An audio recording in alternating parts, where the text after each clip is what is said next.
Hey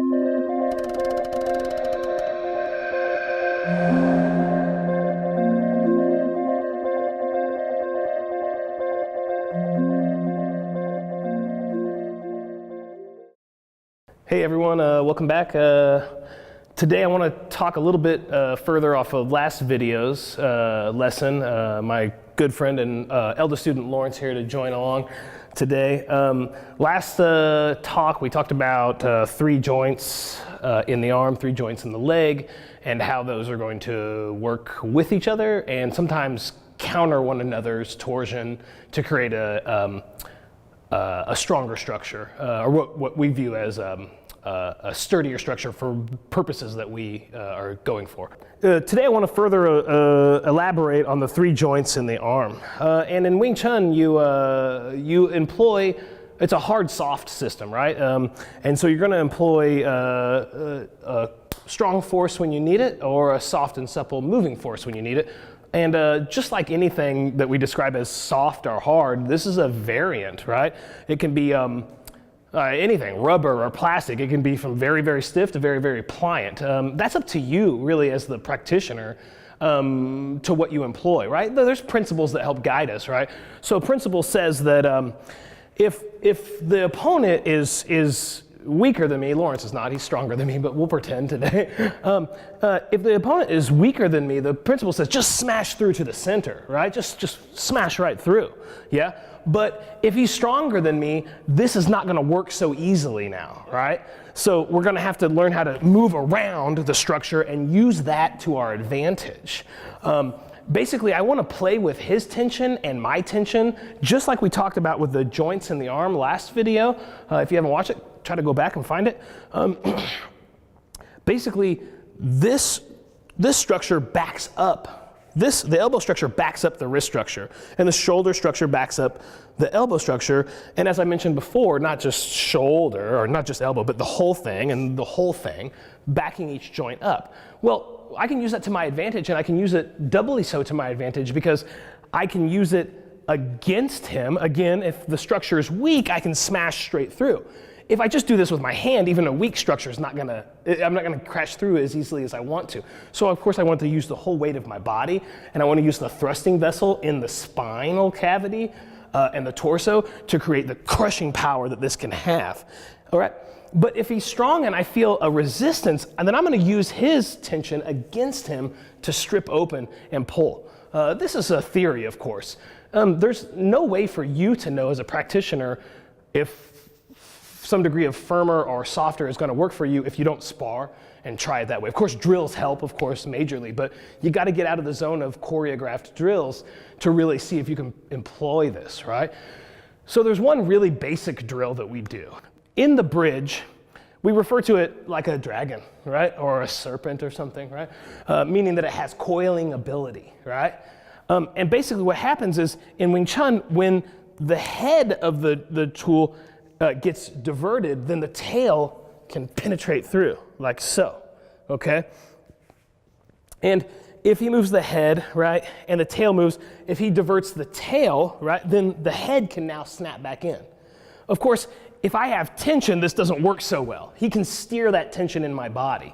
So I need to have a point for him to roll around and for me to roll around. And that's what I mean, my tension and his tension are gonna work together and against each other, right?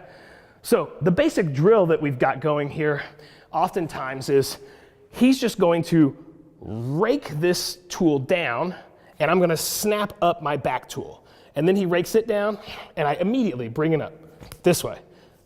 And we're going to clash to some varying degree of conditioning, right? Just like this. And so basically the important point is no matter how slow he goes, how fast or violent he goes, I respond with the same time, same speed signature, right? So I'm gonna listen through the active hand here. When he pulls it, I'm gonna listen to what speed and power he's delivering. Because through the yang side of the body, if I'm smart with my tools, if I'm intelligent with my tools, I can feel the yin side and vice versa. This drill is really critical for Wing Chun players. You have to always pass back through here, pass back through here, pass back through here. Yes, and notice, if we'll do one nice and slow, Lawrence. Notice how my hand comes in and snaps back up into position. So you can find this in the most basic form, a Su Lin Tao, most advanced form, most basic form, it's the same. You can find this at the beginning of all the forms, but first thing Su Lin Tao is teaching the basic student is if you can perform the opening of the stance in the Su Lin Tao. So yeah, first thing like we talked about before, sinking, right? Opening, closing, right? Downstairs, establishing the spine, and then we use the closing hands, double opening, double closing hands this way. And what's gonna happen when Lawrence pulls back through, some Wing Chuns just come straight back up. That's okay, I'm not here to critique one Wing Chun versus the other, ever, okay? But what's going to happen is you're going to roll inside and the elbows don't lose space. In fact, they gain space forward, and then the hands come through and the elbows sink and push forward as well. That circle right there that he did with both hands is what we're doing right here. He pulls this one down and this one comes up through, comes up through. So I'm doing this posture and this posture together. And the key is in the circling, okay? So like I've mentioned before in other videos, a real key to what we do here at this school is a remote force, right?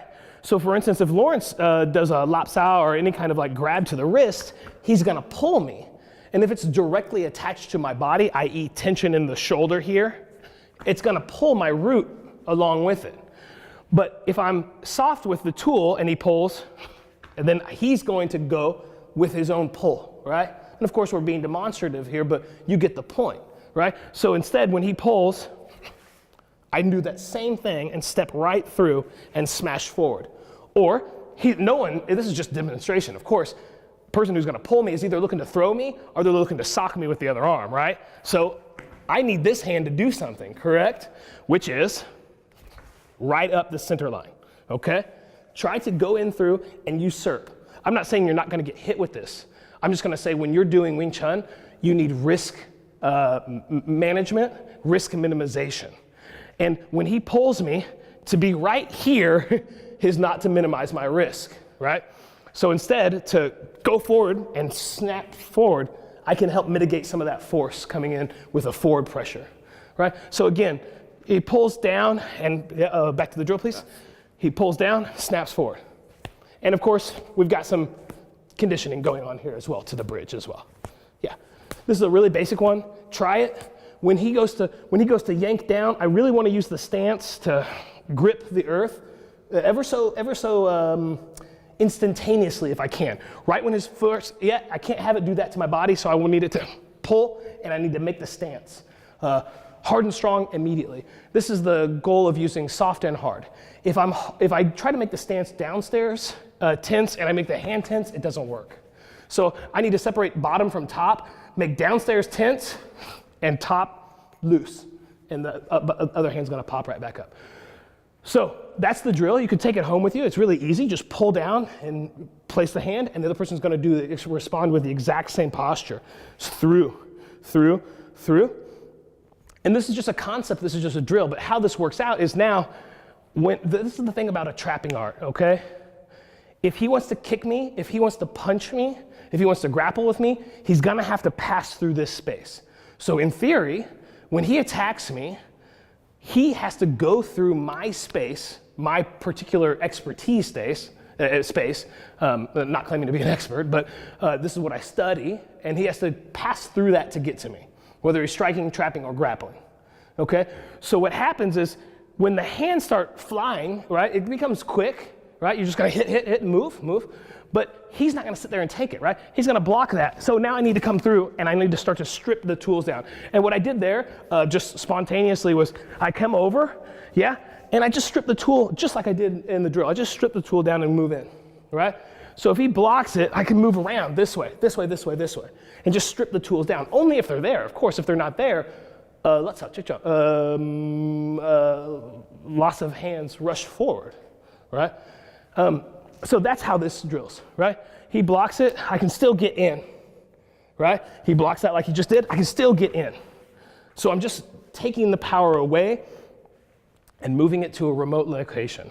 The principles talk about take your opponent's force and guide it to the shoulder line, right?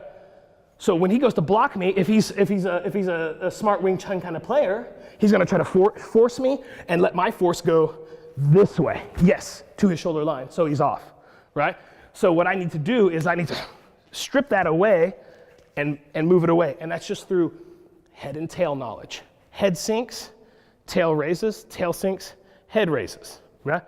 Head moves back, tail moves forward. Tail moves back, head smashes forward. And that's how we do the bridging. Again, to the degree of firm and soft depends on your attitude and your attributes and what you have to physical strengths or physical flexibilities. All those things come into play here. So yeah, hopefully you can learn something from that and share with yourselves and get a conversation going about how bridging works in Wing Chun. Yeah, thanks.